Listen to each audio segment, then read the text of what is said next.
Welcome to Blizzard Fire. We hope this video helps fire up your solution. You begin by enabling Remote Desktop on the remote PC and confirming the account you'll use has a password. Windows requires credentials. Once done, find the target machine's name or IP and confirm your firewall allows port 3389. Make sure both machines are on reachable networks or connected via VPN. Now open the Remote Desktop Connection app on your local Windows 10 machine and enter that computer name. This starts the connection process and sets up authentication and display settings. Next, you run multiple instances of MSDSC, EXE, or Open Saved RDP files to create distinct windows. Use the /v hostname or IP syntax for each session and save a separate RDP file when you need unique settings.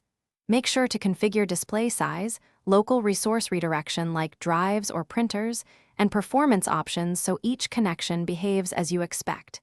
If you need different credentials, save credentials per file or use the credential prompt. This keeps sessions isolated and manageable on your desktop. Finally, arrange your remote windows using Snap, Task View, or a second monitor so you can work across sessions efficiently.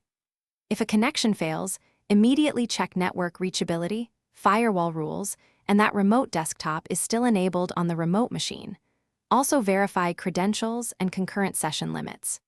For advanced needs, adjust group policy or registry settings carefully to allow multiple concurrent sessions or change session behavior. Remember, systematic checks usually reveal the issue fast, so troubleshoot step by step.